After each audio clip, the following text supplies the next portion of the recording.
پر تشریف لائیں اور اپنی قیمتی خطاب سے ہمارے قلوب کو منور و مجلہ فرمائیں۔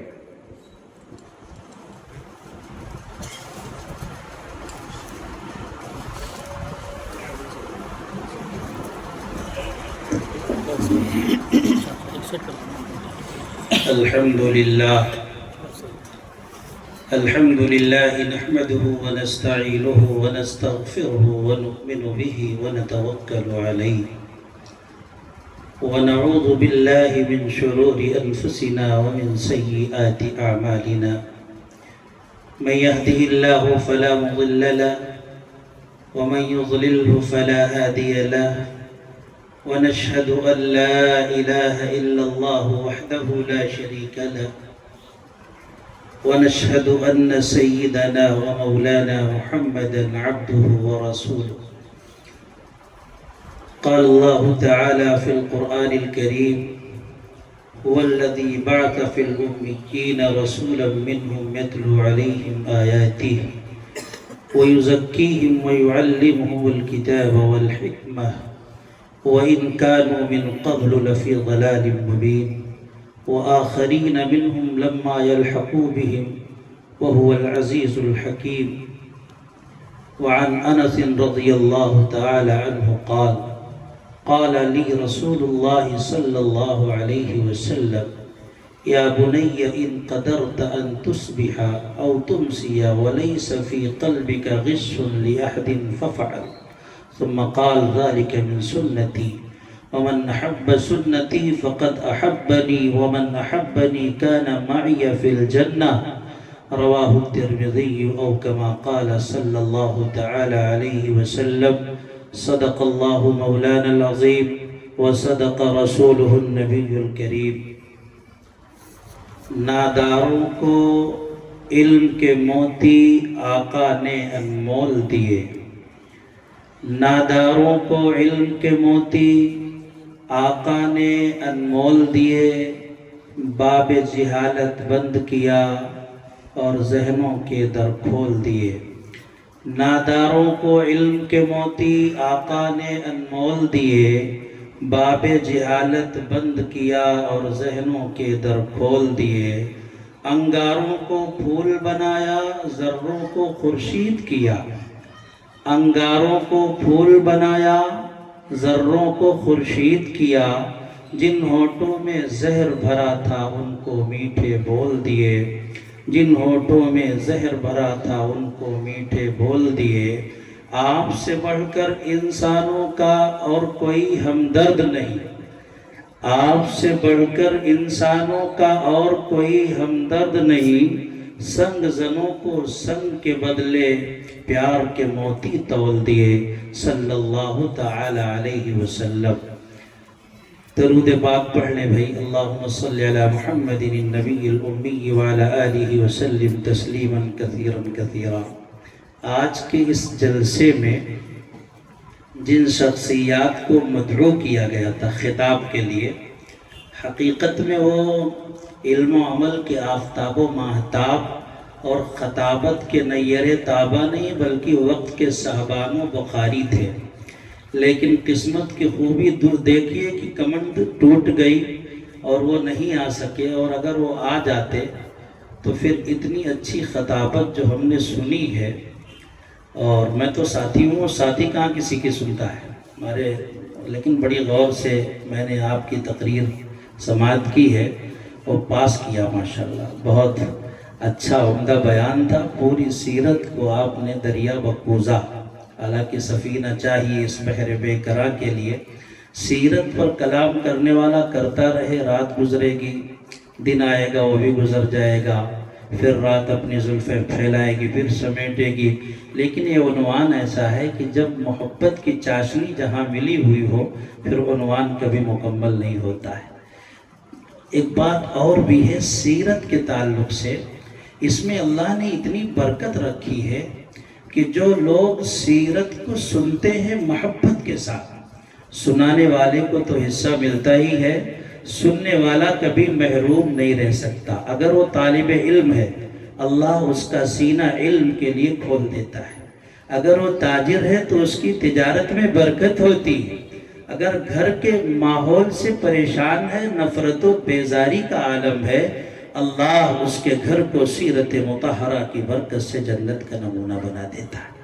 میں کہا کرتا ہوں، ہمارے حضرت مولانا اشرف علی تھانوی رحمہ اللہ کی ایک کتاب ہے سیرت مطہرہ کی۔ کتاب کا نام ہے نشر الطیب فی ذکر النبی الحبیب۔ اس میں لکھا ہے کہ جب میں وہ کتاب لکھ رہا تھا، نبی کے اداؤں کا تذکرہ تھا، اللہ کے نبی کے وفاؤں کا تذکرہ تھا، اللہ کے رسول صلی اللہ علیہ وسلم کے عادات و اطوار کا تذکرہ تھا۔ کتاب لکھنے کے درمیان تھانہ بھون میں بہت بڑی بیماری وبا کی شکل میں پھیل گئی، جنازے اٹھنے لگے، لوگوں کی موتیں ہونے لگی، لاش گننا دشوار ہو گیا، ایک اٹھا اس کو دفنایا، دوسرا اٹھا، یہی حالت رہی۔ حضرت فرماتے ہیں 12 تجربہ کیا کہ جب بھی سیرت مطہرہ کے عنوان پر جس دن میں کچھ بھی لکھ لیتا تو میں یہ دیکھتا کہ اس دن پورے قصبے میں کسی کے موت کی کوئی اطلاع نہیں آتی۔ میرے بھائیو، اللہ کی قسم، یہ سیرت ہے جو مردوں کو زندگی دیتی ہے۔ جو لوگ اس سے وابستہ ہو جاتے ہیں، اللہ تعالیٰ انہیں سریا کی بلندی پر پہنچا دیتا ہے۔ بڑی لمبی بات نہیں کرنی ہے، میں بہت خوش ہوں واقعتاً کہ ختم بخاری کے جلسے میں جو تعداد آتی ہے اس سے تھوڑی کم ضرور ہے، لیکن وہ لوگ ہیں کہ جو اہل محلہ ہیں۔ انشاءاللہ جب اپنے گھروں کو جاؤ گے، اس سے پہلے اللہ پاک آپ کی مغفرت کر چکا ہوگا، گھروں میں جا کر کے اس کی خیر برکت، اس کی نورانیت رحمت کو محسوس کرو گے انشاءاللہ۔ میں 10-15 منٹ مجھے برداشت کر لو، اس کے بعد بات ختم ہو جائے گی۔ میں نے قرآن پاک کی آیت پڑھی ہے، اللہ پاک نے سورۃ الجمعہ کے اندر یہی مضمون بیان کیا ہے، سورہ بقرہ میں پہلے پارے میں یہی مضمون بیان کیا گیا ہے، چوتھے پارے میں سورہ آل عمران کے اندر یہی مضمون بیان کیا گیا ہے۔ مضمون یہ ہے کہ جناب رسول اللہ صلی اللہ علیہ وسلم کے جد امجد حضرت ابراہیم علی نبینا علیہ السلام جب بہت سارے مسائل سے نمٹ گئے تو اللہ تعالیٰ کا حکم ہوا کہ ابراہیم تم میرے گھر کی تعمیر کرو، میرا گھر بناؤ۔ خانہ کعبہ کی بنیاد حضرت ابراہیم علیہ السلام نے بنانی شروع کی۔ آپ کے فرزند ارجمند حضرت اسماعیل علیہ السلام پتھر اٹھا اٹھا کے لاتے تھے اور حضرت ابراہیم علیہ السلام اسے رکھتے تھے، دیوار کی شکل بنتی تھی، خانہ کعبہ کی تعمیر ہو رہی تھی۔ جب تعمیر مکمل ہو گئی، اللہ کا گھر بن گیا۔ آپ کا گھر بنتا ہے، دعوتیں کرتے ہیں، خوشی مناتے ہیں، لوگ مبارکباد پیش کرنے آتے ہیں، مکان و مکین کی تعریف کرتے ہیں اور ان سے دعا دیتے ہیں، دعا لیتے ہیں۔ حضرت ابراہیم نے جب اللہ کا پیارا گھر بنا دیا تو خانہ کعبہ جہاں ایک نیکی 1,00,000 ثواب کا درجہ رکھتی ہے، 1 رکعت نماز پڑھ دو تو 1,00,000 رکعت کا نماز کا ثواب ملتا ہے، 1 قرآن مکمل کر لو تو 1,00,000 قرآن پڑھنے کا ثواب ملتا ہے۔ تو نیکیوں کی بوچھار ہے اور خانہ کعبہ تجلی گاہ ربانی ہے۔ وہاں انسان اگر کھڑا ہو اور اللہ نے اسے جو ہے ایسی نگاہ، ایسا دل عطا کیا ہو جس میں دیکھنے اور محسوس کرنے کی صلاحیت ہو، تو دیکھتا ہے کہ وہ نور کا ایسا پاور ہاؤس ہے کہ اوپر سے نور آ رہا ہے، گنہگاروں کے قلب پر اتر رہا ہے، اسے جلا کے بھسم کر رہا ہے، گناہوں کا مادہ ختم ہوتا نظر آتا ہے۔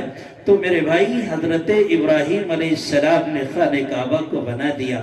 اب دعا مانگ رہے ہیں۔ اللہ پاک نے کہا کہ میرا گھر بنایا ہے، ایک اینٹ بھی اگر تم میرے گھر میں رکھ دیتے، شامل ہو جاتے، حدیث شریف کے اندر آتا ہے من بنا للہ مسجدا بنى اللہ لہ بیتا فی الجنہ، اللہ تعالیٰ اس کو جنت میں گھر بنا کے دے گا جو مسجد کی تعمیر میں شریک ہو۔ اب خانہ کعبہ کی تعمیر میں جو شریک نہیں بلکہ وہی بانی مبانی ہے، نشأت ثانیہ اسی نے کی ہے، تو اللہ کتنا خوش ہوگا۔ ابراہیم دریائے رحمت جوش میں ہے، زبان ہلا، اللہ تعالیٰ کی رحمت متوجہ ہوگی، تیری دعا بارگاہ اجابت میں پہنچے گی اور ضرور قبول ہوگی۔ حضرت ابراہیم علیہ السلام نے کہا کہ ٹھیک ہے، گھر بنا دیا، کعبہ کی تعمیر ہو چکی ہے، اللہ سے میں مانگوں گا اور بہت قیمتی چیز مانگوں گا۔ آپ سوچ رہے ہوں گے کہ کیا چیز مانگی ہوگی؟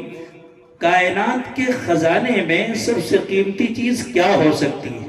میرے بھائی، عرب دیکھو، عجم دیکھو، اور عرب و عجم ہی نہیں، بحر و بر، خشک و تر دیکھو، اور پوری کائنات کا چکر لگا لو۔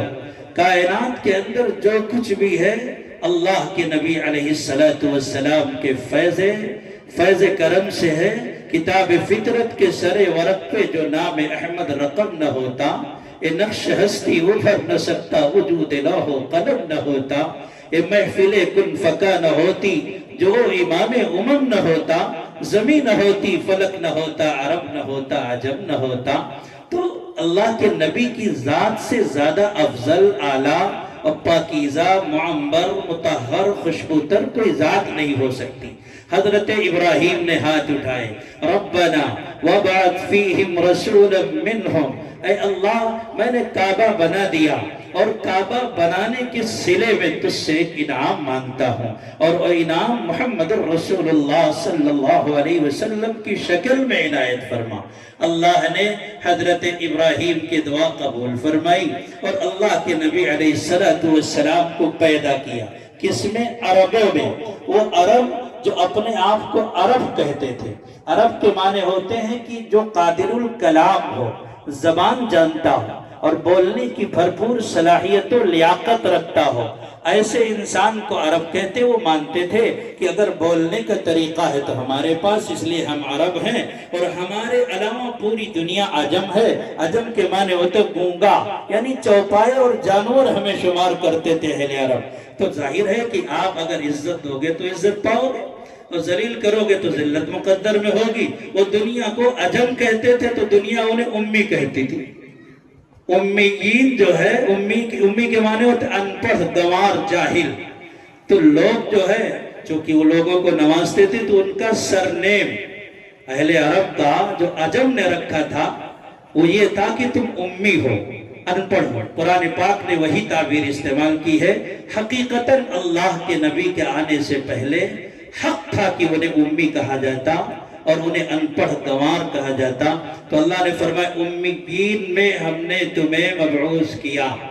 مراد اہل عرب ہے۔ اب ظاہر ہے کہ وہ یہ لقب ایک گالی ہے، لیکن گالی اسی وقت تک ہے جب تک کہ اللہ کے نبی مبعوث نہیں ہو گئے۔ جب اللہ کے نبی مبعوث ہو گئے تو وہ صفت جس کو گالی کے مقابل میں پیش کیا جا سکتا تھا، اب گالی نہیں دعا بن گئی، بلکہ وہ چیز جس سے وہ چڑھتے تھے اب اس کو فخر کے طور پر اپنے سینے سے اہل عرب لگانے لگے۔ ایسا ہوتا ہے۔ اللہ کے نبی علیہ السلام کی حدیث ہے، حضور فرماتے ہیں نحن امت امیہ، یہ تمام صحاح ستہ میں، بخاری اور مسلم میں، نحن امت امیہ لا نکتب ولا نحسب الشہر ہاکذا وہاکذا وہاکذا الشہر ہاکذا وہاکذا وہاکذا، یعنی امی جو ان کی چڑھ تھی اور جو واقعی عیب کی چیز تھی، اللہ کے نبی علیہ السلام کی بعثت کی برکت سے وہ چیز ان کے لیے باعث فخر بن گئی۔ اب اس چیز پر جو ہے وہ فخر کرنے لگے۔ وجہ یہ ہے کہ دراصل انسان اپنے کارناموں سے پہچانا جاتا ہے۔ کون عرب ہے، کون عجم ہے، کون یورپ کا رہنے والا ہے، کون افریقہ کا، کون گورا چٹا ہے، کون موٹے اونٹ کا ہے، اور کون کالا ہے، کون پیلا ہے۔ لا فضل لعربی علی العجمی ولا عجمی علی العربی الا بالتقوی۔ قرآن بھی کہتا ہے یا ایھا الناس اتقوا، یا ایھا الناس انا خلقناکم من ذکر وانثی وجعلناکم شعوبا وقبائل لتعارفوا ان اکرمکم عند اللہ اتقاکم۔ تم امیر ہو یا غریب ہو، تم عجم کے رہنے والے ہو یا عرب کے رہنے والے، اپنی قوم کے سردار ہو یا اپنی قوم کے پاخانہ اٹھانے والے کوئی اور ہو، اپنی قوم میں تم چودھری کہلاتے ہو یا کوئی اور کام کرتے ہو، اللہ کی نگاہ میں اگر تقوی ہے تو کائنات میں تم ایسے جگمگاؤ گے جیسے آسمان کے ستارے جگمگاتے ہیں۔ تو کارناموں کی وجہ سے آدمی بلند ہوتا ہے۔ صحابہ کے کارنامے ایسے ہیں جس کی وجہ سے اللہ نے بلند کیا۔ تو امیین کوئی عیب کی چیز اب نہیں رہی، کیونکہ کارنامے ساتھ مل گئے۔ اس کو یوں سمجھیے آپ، عرب کا ایک قبیلہ ہے قبیلہ باہلا. جیسے ہمارے ملک میں ہریجن ایک جماعت ہے اور ہمارے برادران وطن انہیں ذلیل سمجھتے، ہم تو نہیں سمجھتے. ہم تو جانتے ہیں کہ ایک ماں باپ کی سب اولاد ہیں، سب انسان ہیں، سب کا خون لال ہے، سب کو تکلیف پہنچتی ہے، سب کو سردی گرمی لگتی ہے اور یکساں سب کا حال احوال ہے، سب کو یکساں حقوق حاصل ہے. اللہ پاک نے یہاں اونچ نیچ تو رکھا ہی نہیں ہے، لیکن ہمارے برادران وطن ان سے نفرت کرتے، اونچ نیچ سمجھتے ہیں. ایسا ہم نے کتاب وہاں شودر ہے، وہاں کھچتری ہے، اور یہاں تو ایسا کچھ نہیں ہے. وہاں اگر وہ کنواں کھودے تو وہ پانی ان کے لیے حلال نہیں ہوتا، اگر سایہ پڑ جائے تو اپنے آپ کو شدھ کرنے کے لیے وہ جل چھڑکتے ہیں. ہمارے یہاں ایسا نہیں. بہرحال عرب کے اندر ایک قبیلہ باہلا تھا. تو جیسے ہمارے برادران وطن ذلیل سمجھتے ہیں بعض لوگوں کو، ایسے قبیلے باہلا کو لوگ بہت ذلیل سمجھتے تھے. چنانچہ ایک دیہاتی کو پکڑ لیا عرب کے لوگوں نے مکے میں اور کہا یہ بتا اگر تو باہلی بننا قبول کر لے تو تجھے ہم دنیا کا بادشاہ بنا دیں، دنیا کی بادشاہت تجھے دیتے ہیں، شرط یہ ہے کہ تو باہلی بننا قبول کر لے. اس نے کہا نا بابا ساری حکومت دے دو لیکن میں باہلی کہلانا پسند نہیں کروں گا. کہا اچھا چل ٹھیک ہے باہلی چھوڑ دے، سلطنت چھوڑ دے، اگر تجھے جنت میں ہم لوگ بھیج دیں انتظام کر کے کسی طرح سے، اور جنت کی سب سے اعلیٰ کوالٹی یعنی ہم جسے جنت الفردوس کہتے ہیں اس کا پیشکش اس کی گئی، اگر تجھے جنت میں بھیج دے اور تو باہلی کہلانا پسند کرے تو کیا تو جا سکتا ہے لیکن باہلی بن کے جائے گا؟ تو اس نے کہا کہ سوچنے کے بعد کہنے لگا کہ دیکھو ٹھیک ہے باہلی بن کے جنت میں تو جاؤں گا، لیکن شرط یہ ہے کہ جنت میں کسی کو بتانا نہیں کہ یہ باہلی قوم کا ہے. یعنی اتنا زیادہ اس قوم کو جو ہے لوگ خبیث ذلیل اور بہت زیادہ اس کو گرا ہوا گھٹیا سمجھتے تھے. لیکن ہوا یہ کہ اسی میں ایک انسان اٹھا اور نام ہے قتیبہ بن مسلم باہلی. اللہ پاک نے جس کے ذریعے سے افریقہ کو فتح کروایا اور جس کے ذریعے سے اللہ پاک نے اسپین کو فتح کرایا.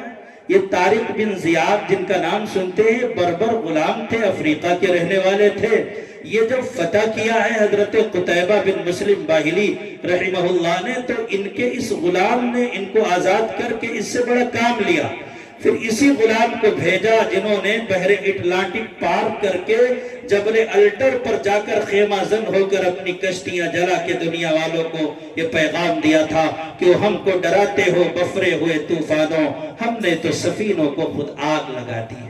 تو اللہ کے نبی جناب محمد رسول اللہ صلی اللہ علیہ وسلم کے دین کا امتیاز یہ ہے کہ انسان اپنے کردار سے پہچانا جاتا ہے، قومیت سے صرف وہ دنیا کے اندر جو سسٹم ہے، نشیب و فراز ہے، شادی بیاہ ہے، بس اس کے ذریعے سے انسان جو ہے اپنے خاندان کے ذریعے سے یہاں متعارف ہوتا ہے. بقیہ اللہ کی یہاں عزت و ذلت کا معیار تقویٰ ہے. تو اتنی گری ہوئی قوم تھی باہلی، اور قتیبہ بن ابن مسلم ایک انسان اس میں پیدا ہوا. تو شاعر کہتا ہے کہ اذا خلت خلافت من قریش فالخلافت فی الباہلا، اگر قریش سے خلافت کا سلسلہ ختم ہو جائے اور کوئی خلیفہ بننے کا مستحق نہ رہے تو بلا شبہ باہلا ایسی قوم ہے کہ جو اب خلافت کی حقدار ہے. تو پتہ یہ چلا کہ لوگ اپنی قومیت سے اور سر نیم سے اللہ کے ہاں باعزت اور ذلیل نہیں ہوتے بلکہ تقوی کی بنیاد پر ہوتے. تو امیین میں بھیجا. اچھا اللہ کے نبی کو بھی امی کہا جاتا ہے، لیکن ایک ایسا معنی ہوتا ہے جو ہمارے درمیان رائج ہوتا ہے. ہم سمجھ بیٹھتے ہیں کہ اسی معنی میں اللہ کے نبی بھی امی ہے. نہیں، اللہ کے نبی کو امی اس لیے کہا گیا کہ جس طریقے سے کاغذ اور قلم کے ذریعے دنیا میں انسان زانوِ تلمس تہ کر کے جس سلسلے کے ساتھ علم حاصل کرتا ہے، اللہ کے نبی نے اس سلسلے کے ساتھ علم حاصل نہیں کیا ہے.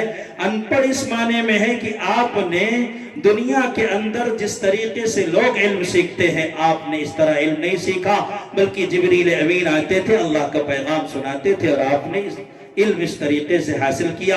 تو وہ معنی نہیں ہے جو معنی رائج ہے ہماری قوم میں یا ہم جس کو سمجھتے ہیں. ایسا بہت ہوتا ہے. مثال کے طور پر قرآن پاک میں ہے وَوَجَدَكَ ضَالًّا فَهَدَىٰ. اب بعض لوگ ترجمہ کرتے ہیں کہ اے نبی ہم نے آپ کو گمراہ پایا تو ہدایت، کیونکہ زال کے معنی گمراہ کے ہوتے ہیں، لیکن یہ ترجمہ تو ظاہر ہے کہ اب نفس امری کے مطابق نہیں ہے، اور یہ ترجمہ اللہ کے نبی علیہ السلام کے شان کے مطابق بھی نہیں۔ اس لئے حضرت حکیم الامت بیان القرآن میں لکھتے ہیں وَوَجَدَكَ ضَالًّا فَهَدَى، ہم نے آپ کو پایا بے خبر سو آپ کو ہم نے باخبر کر دیا۔ اب دیکھیے یہ اللہ کے نبی علیہ السلام کے شان عظمت کے بالکل مطابق بات ہے۔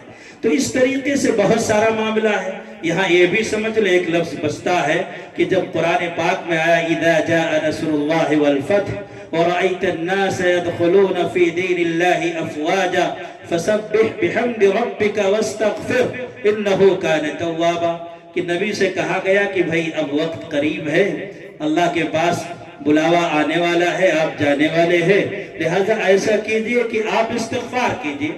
تو اب دنیا یہ نہ سمجھ بیٹھے کہ استغفار تو بھائی گنہگار کرتا ہے، اللہ کے نبی نہ صرف متقیوں کے امام ہیں بلکہ نبیوں کے امام ہیں۔ کوئی کیا جانے کیا تم ہو، خدا جانے کہ کیا تم ہو، بس اتنا جانتا ہوں محترم بادس خدا تم ہو۔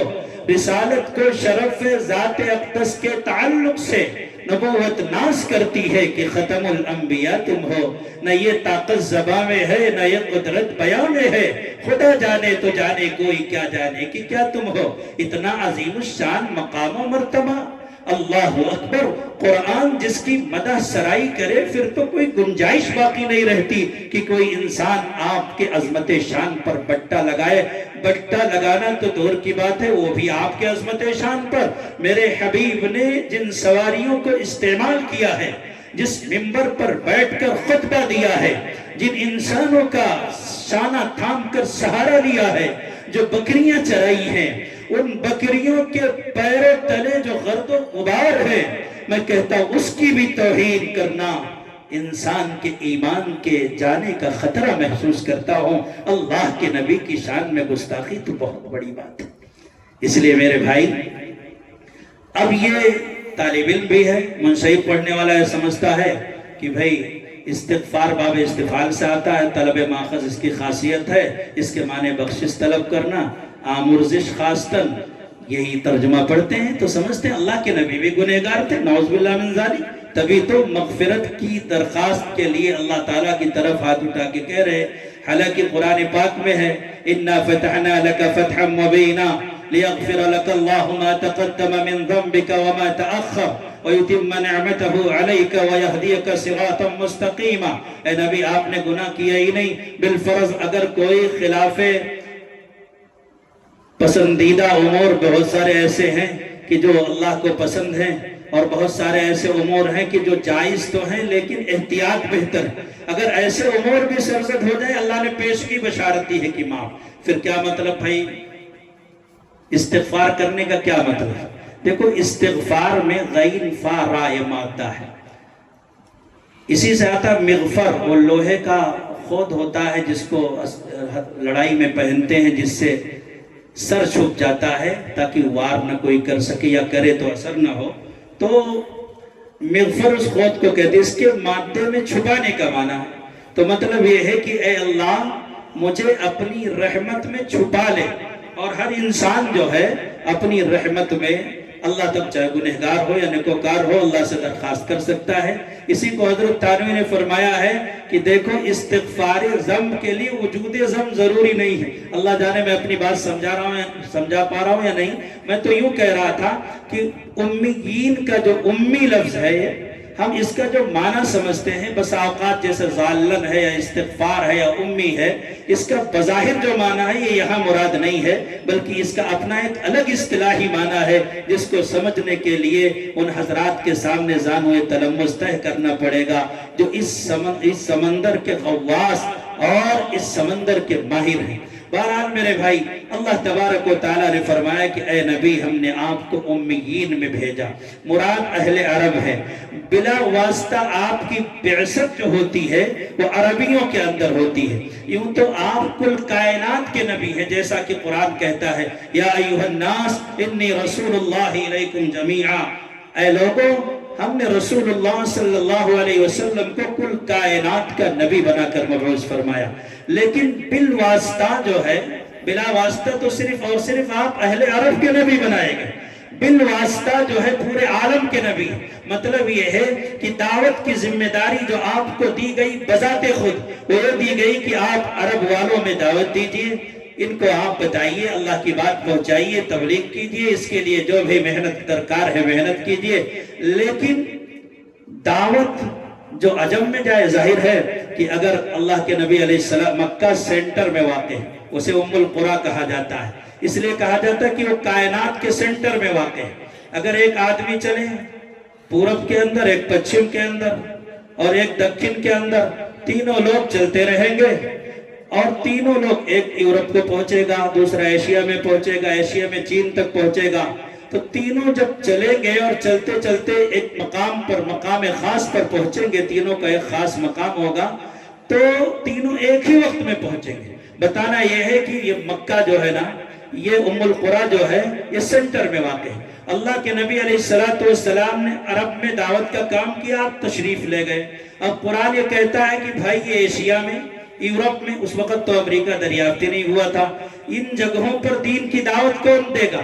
فرمایا لما یلحقوا بہم، یہ صحابہ کرام مراد ہیں، ابھی یہ ان لوگوں سے ٹچ بھی نہیں ہوئے، یعنی عجم مراد ہیں کہ جن میں انہیں دعوت دینی ہے۔ چنانچہ اللہ کے نبی جناب محمد رسول اللہ صلی اللہ علیہ وسلم دنیا سے تشریف لے گئے، عرب میں دعوت آپ کی عام ہو گئی، سارا اسلام پھیل گیا عرب کے اندر۔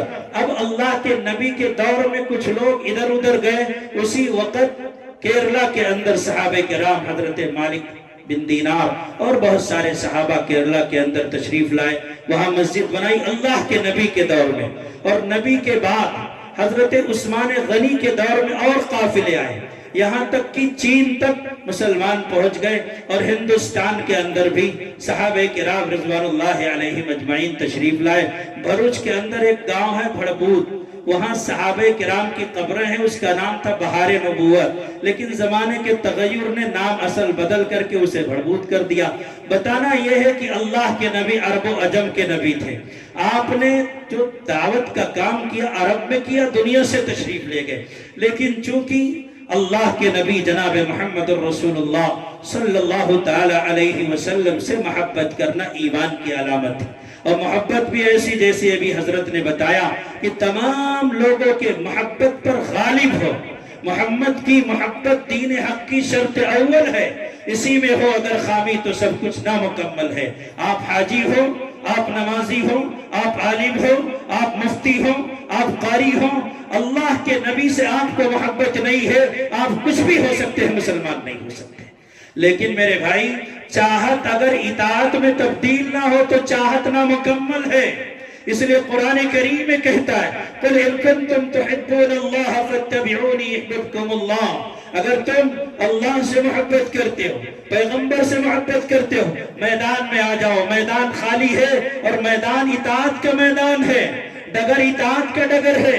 اماں سے محبت ہے، دوائی نہیں دلائیں گے، ابا سے محبت ہے، بستر پر پڑے کھانس رہے ہیں لیکن خیریت دریافت نہیں کریں گے، تیری یہ محبت چاہے چولہے کے بھاڑ میں، وہ محبت جو انسان کو اطاعت پر کھڑا کرے، اللہ اس کے رسول کو وہی محبت مطلوب ہے۔ کسی نے کہا ہے المحب لمن يحب يطيع، اور اردو شاعر یہ کہتا ہے محبت تجھ کو آداب محبت سکھا دے گی، ذرا آہستہ آہستہ ادھر رجحان پیدا کر۔ یہ محبت جو پیدا کی اللہ کے نبی نے، اسی محبت کا کمال تھا کہ آپ اگر بیت الخلا تشریف لے جاتے تھے، صحابہ اپنے ہاتھوں سے راستوں کو صاف کیا کرتے تھے کہ حبیب کبریا آئیں گے، کہیں آپ کے قدموں میں کوئی کانٹا نہ چبھ جائے۔ وہ تختہ دار پر لٹکا ہوا صحابی ہے، اور کافر نیزے چبھو کر یہ کہتا ہے کیا تو پسند کرتا ہے کہ تجھے تختہ دار سے اتار کر کے تیرے بیوی بچوں میں صحیح سلامت پہنچا دیا جائے؟ تو اپنے بچوں میں رہے، بیوی میں رہے، سلامتی کے ساتھ رہے، ہنسے کھیلے، تیرا گھر بسا رہے، اور تیری جگہ محمد کو لوٹا دیا جائے۔ تڑپ کر شیر کی طرح دہاڑ کر یہ کہا تھا رب کعبہ کی قسم، تم یہ کہتے ہو کہ میری جگہ محمد خود کو لٹکا دیا جائے، میں تو یہ بھی گوارا نہیں کرتا کہ میرے بدلے اللہ کے نبی کو کوئی کانٹا بھی چپ جائے۔ حضور تھوکتے تھے، صحابہ ہاتھوں میں لے لیتے تھے، وضو کرتے تھے، وضو کا پانی صحابہ کرام رضوان اللہ علیہم اجمعین لے کر اپنے چہروں پر مل لیا کرتے تھے۔ سوئے ہوئے ہیں، گہری نیند میں ہے، لیکن نبی جب سوتے تھے تو فرماتے ہیں کہ میرا دل بیدار رہتا ہے، ینام عینائے ولیکن لا ینام قلبی، میری آنکھ سوتی ہے، میرا دل بیدار رہتا ہے۔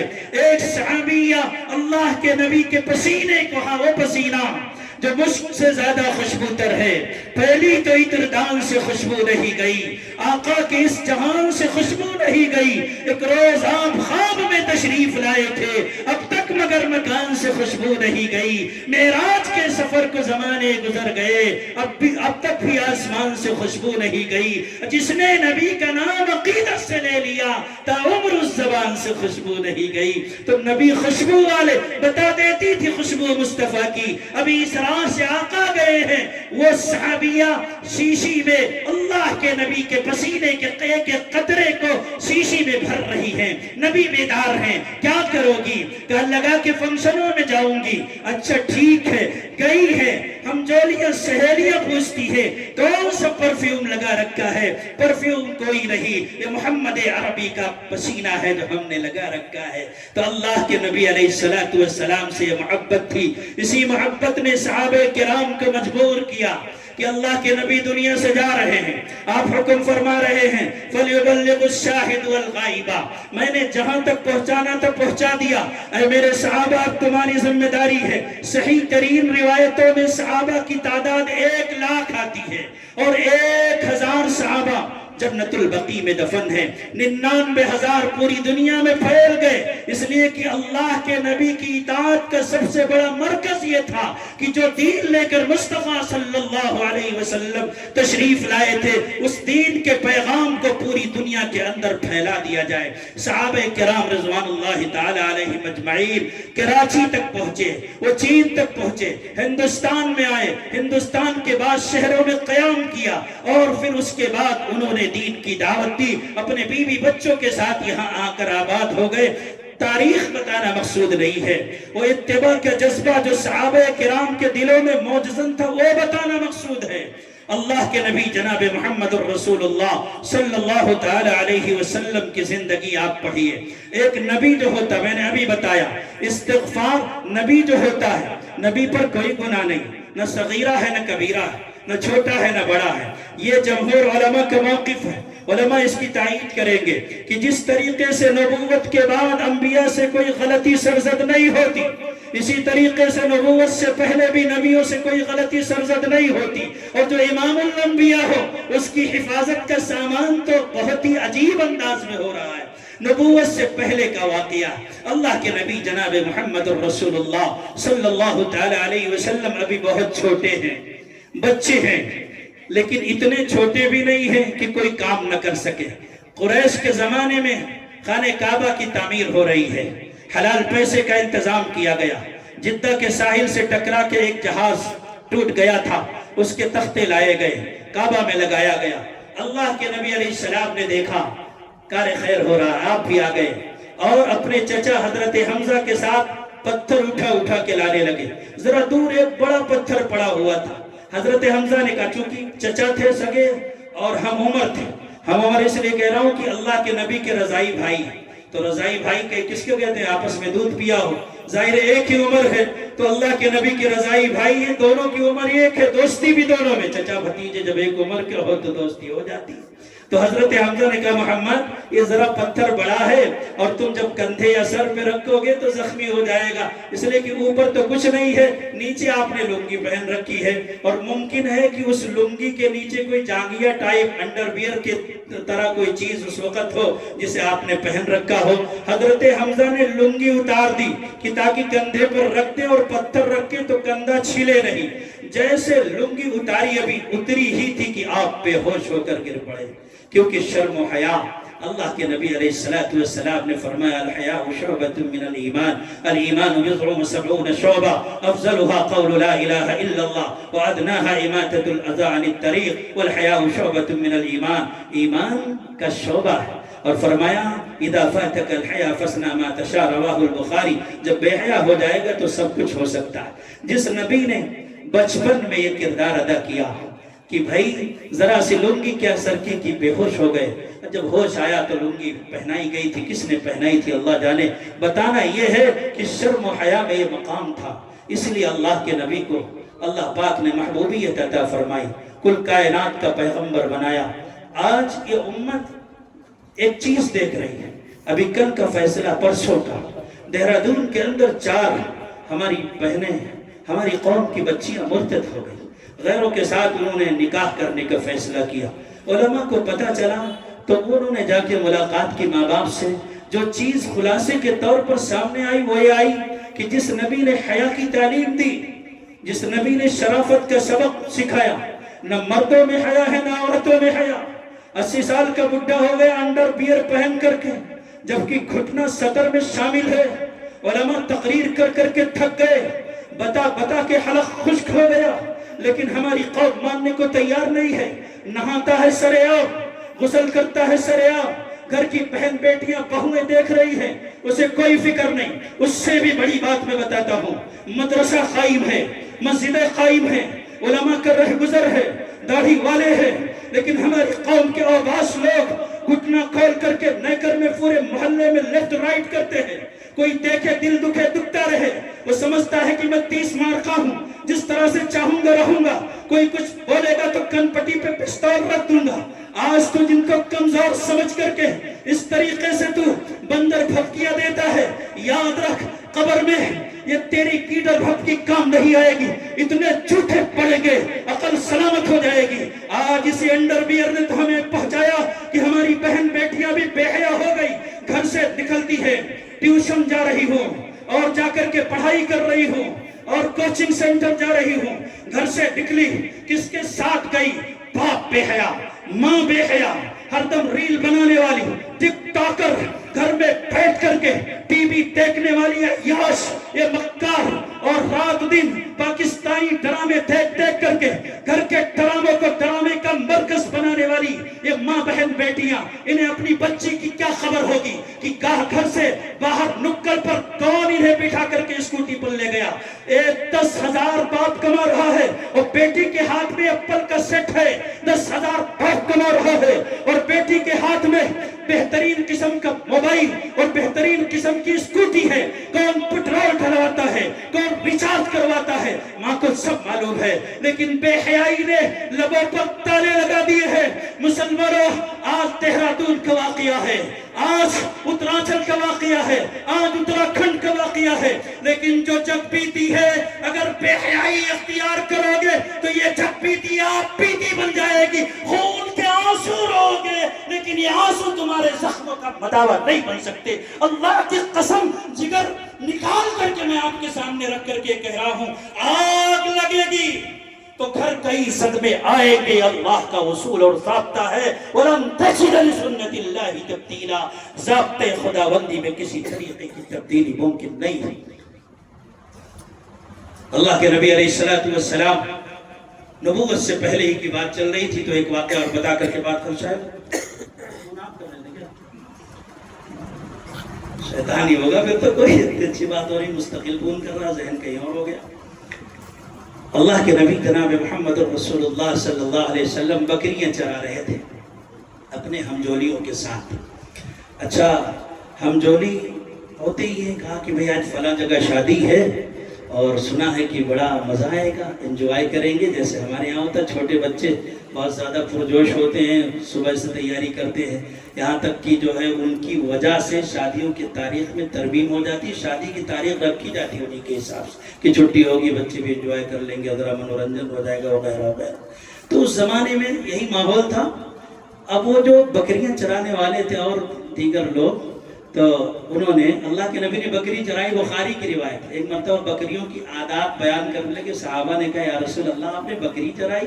فرمایا میں نے ہی کیا، سارے نبی نے انبیاء جتنے آئے بکریاں چروائی گئی، بکریاں مسکین ہوتی ادھر بھاگتی ادھر بھاگتی، صبر و تحمل آ جائے، نبوت کا استعداد پیدا ہو جائے، اس لیے بکریاں چروائی گئی، امت کا چرواہا بننا ہے تو پہلے بکریاں چرائے گا۔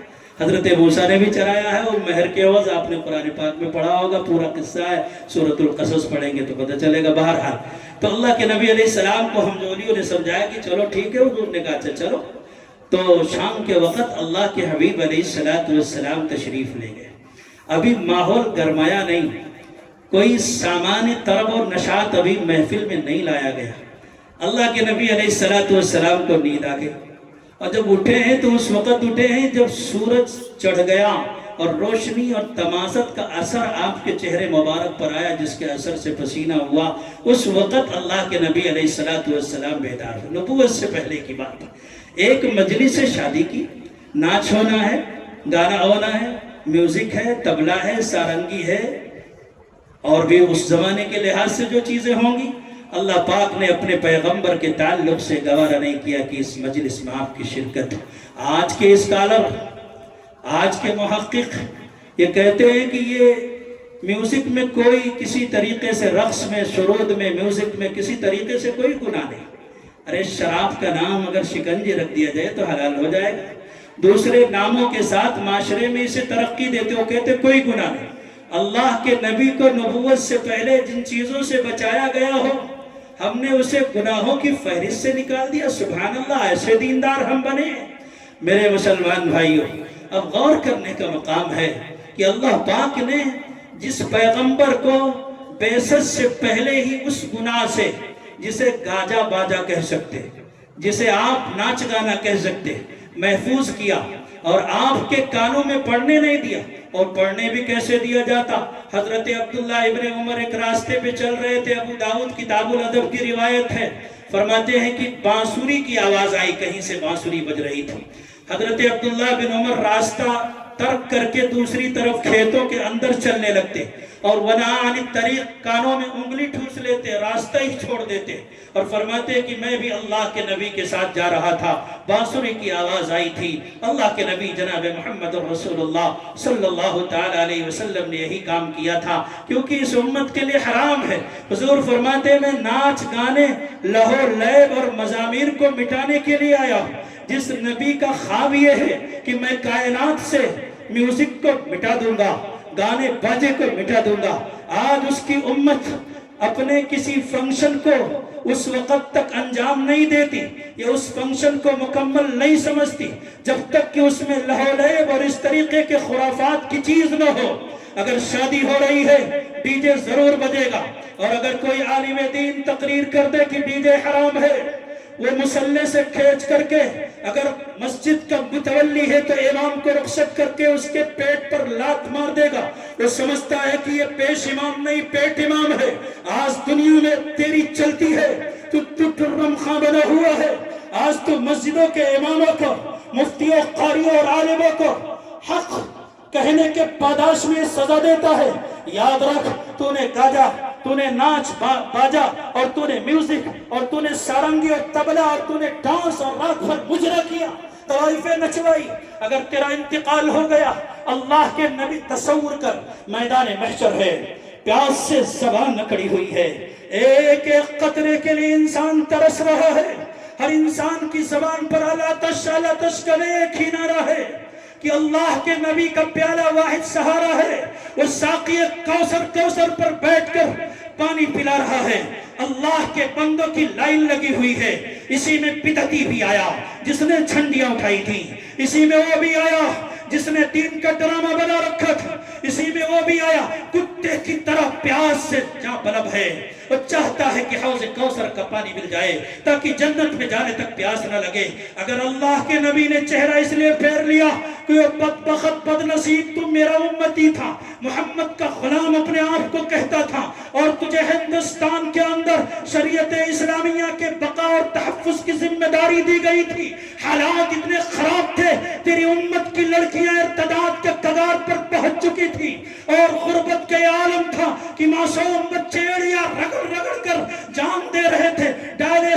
بیماروں کے پاس پیسے نہ ہونے کی وجہ سے ماں اپنے تڑپتے ہوئے بچے کا چہرہ رات پر دیکھ کر کے سسکیاں لے رہی تھی، اور سفیدہ صبح کے نمودار ہوتے ہی وہ بچہ جان کی بازی ہار جاتا ہے، اور ماں کے پاس پیسے نہیں ہے، بے بسی کا یہ عالم تھا۔ اور اے بدبخت، تو اس وقت 20-20 لاکھ روپے مجرے رہے، طوائفوں کے ڈانس پر 2000 امام کا نکاح پڑھائی کا ہدیہ دیتے ہوئے جان جاتی ہے، اور 20-20 50-50 ہزار ڈی جے بجانے والے کو دیتا ہے۔ کیا تیری نسل سے عالم پیدا ہوگا؟ نہیں، اسی قوم کی نسل سے، ایسے ہی بدبختوں کی نسل سے وہ لوگ پیدا ہوتے ہیں جو ڈرامہ باز ہوتے ہیں، جو ڈانسر ہوتے ہیں، دیندار پیدا نہیں ہوتے۔ اللہ کے نبی کہیں گے کہ جس وقت دین کو ضرورت تھی کہ تو سہارا دے، آج تو میرے سامنے آیا، تو نے اس وقت ڈرامہ بنایا۔